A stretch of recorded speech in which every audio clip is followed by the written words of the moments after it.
여호수아 22장 10절에서 20절까지 말씀을 살펴보도록 하겠습니다. 요단 동편 두 지파 반은 자신들의 기업으로 돌아가는 길에 요단 언덕가에 큰 제단을 쌓게 됩니다. 이 소식을 듣고 요단 서편 지파가 격분하여 동족 상전의 위기가 발생합니다.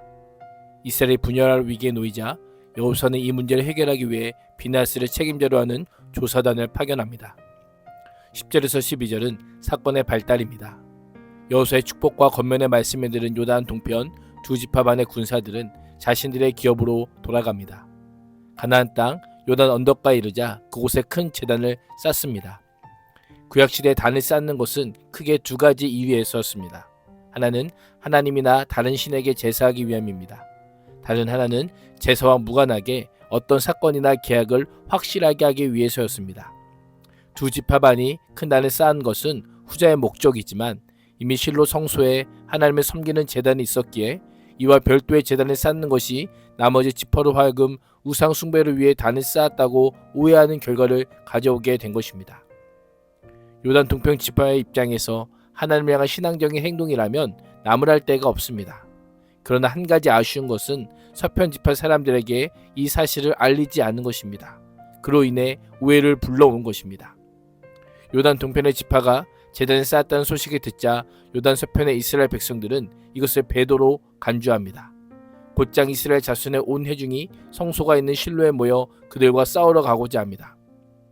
지금까지 가나안 족속들과 거룩한 전쟁을 치는 이스라엘 백성이 이제 동족인 요단 동편 두 지파 반을 향해 거룩한 전쟁을 선포하고 있습니다.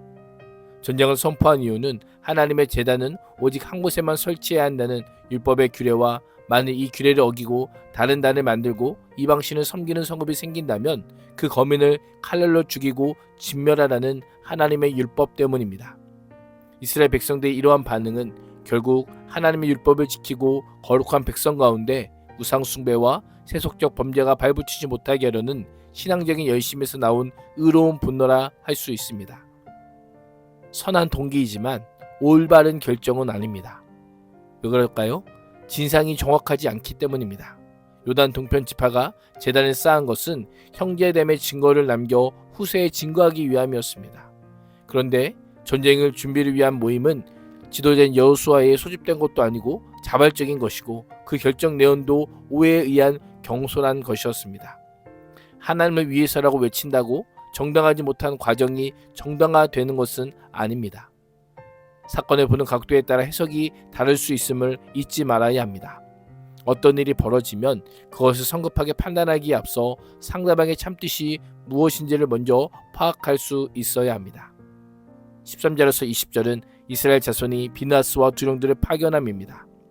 이스라엘 자손들은 요단 동편 지파들과 전면제를 치르기 전에 대화를 통해 문제 해결을 시도합니다. 진상을 파악하기 위한 대표자들을 선정합니다. 엘리아사들 아들 비나스와 각 지파에서 한 명씩 선출된 10명이 대표자로 세워집니다. 여호수아나 엘리아살이 아닌 비나스가 파견단의 책임자가 됩니다. 비나스는 아론의 손자요 아버지 엘리아살에 이어 나중에 대제사장이 됩니다. 과거 이스라엘 백성들을 음란한 우상 숭배에 빠지게 했던 바알보올 사건의 주범인 시므리와 고스비를 거룩한 의분을 가지고 창으로 찔러 죽임으로 여호와의 진노를 멈추게 한 사람이 바로 비느하스입니다.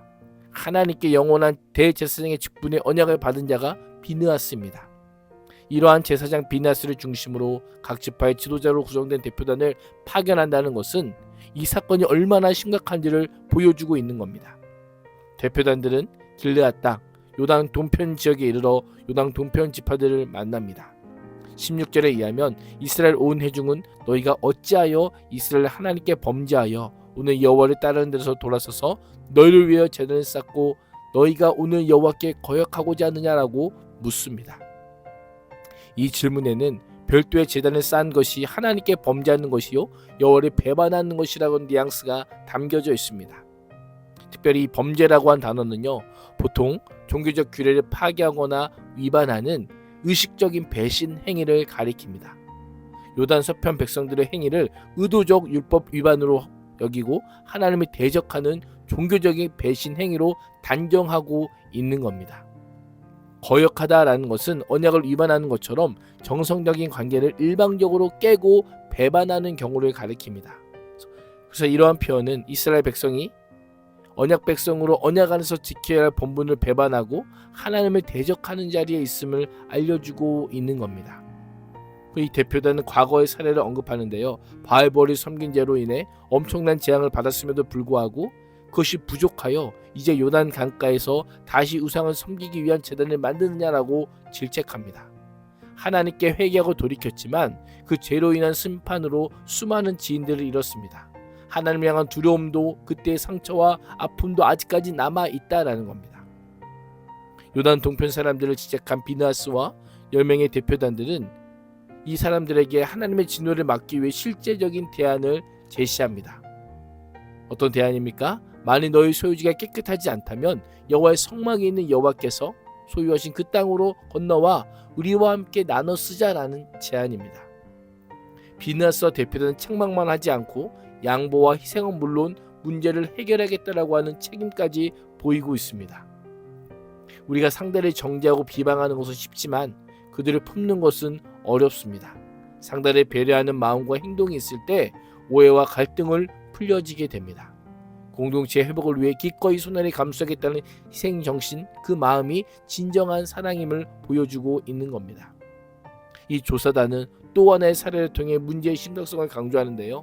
하나님의 명령으로 금지된 물건을 몰래 취함으로 이스라엘로 하여금 아이성과 그 전투에서 패배케 한 아간을 등장시킵니다. 아간의 범죄는 가나안 정복 정제 초기에 일어난 사건으로 바알볼의 우상 숭배보다 이스라엘 백성들의 머릿속에 생생하게 기억되고 있는 사건이었습니다. 조사단이 두 가지 사건을 상기시키므로 이스라엘은 한 공동체임을 가르칩니다. 또한 그들의 범죄가 이스라엘 전체에 심각한 영향을 끼치고 있음을 알려줍니다. 이러한 조사단의 마음이 잘 전달되자 오해는 풀어지게 됩니다. 구약 이스라엘 백성뿐만 아니라 영적 이스라엘 우리도 예수 그리스도 안에서 하나로 연합된 한 몸입니다. 교회 성도들이 개개인이 모여서 한 몸을 이룬 유기적 연합체이긴 하지만 뜻하지 않은 오해와 갈등이 있을 수가 있습니다. 그때 상대를 정죄하기보다 대화, 소통, 인내와 자비와 희생으로 진정한 사랑이 무엇인지, 하나님 나라의 백성님이 무엇인지를 보여주는 그리스도인이 될 수 있기를 주님의 이름으로 축복합니다. 기도하겠습니다. 하나님, 공동체 안의 섣부른 판단으로 인해 오해와 갈등을 최소화하게 하시고 소통과 대화로 하나님 나라 공동체의 정결함을 드러내게 하여 주옵소서. 예수님의 이름으로 기도합니다. 아멘.